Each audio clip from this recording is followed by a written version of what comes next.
এটা কখনো মনে করবেন না যে এই কাজটা আমি পারবো কি পারবো না। আপনি পারার কে, আমি পারার কে? আমি চাইলেই কি পারবো নাকি? কিন্তু পারার জন্য তো আল্লাহর কাছে তৌফিক তো চাইতে হবে। যিনি পারানোর শক্তি রাখেন তার শক্তিতে আপনি পারবেন ইনশাআল্লাহ।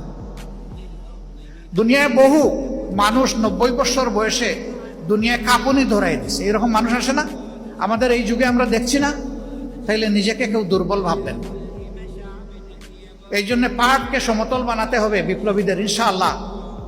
জামাত ইসলামী কাওয়ার্ড নয়, একটা বিপ্লবী, হুঁশিয়ার, সতর্ক, বিচক্ষণ জনশক্তি তৈরি করতে চায় এবং রাষ্ট্রকে উপহার দিতে চায়। এরা বেহুশ হয়ে চলবে না, আল্লাহ ছাড়া কাউকে পরোয়া করবে না, এবং এরা শর্ট সাইটেড হবে না, এরা দূরদর্শী হবে। অন্যরা যা দেখে না এরা তাই দেখবে। এরা জাতিকে নিয়ে ভাববে, জাতির মুক্তির জন্য ভাববে, আখেরাতের মুক্তির কাঙ্গাল হয়ে আল্লাহর কাছে ধর্ণা দিতে থাকবে। আর যখনই কোনো কিছু বিজয়ের অথবা ভালো কিছুর মুখ দেখবে, তার 3 দফা কর্মসূচি সে পালন করবে। ফাসাব্বিহ বিহামদি রাব্বিকা ওয়াস্তাগফির।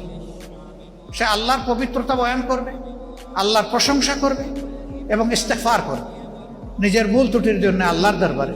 তাইলে আল্লাহ তার মর্যাদা এবং শক্তি আরো বাড়ায় দেবে।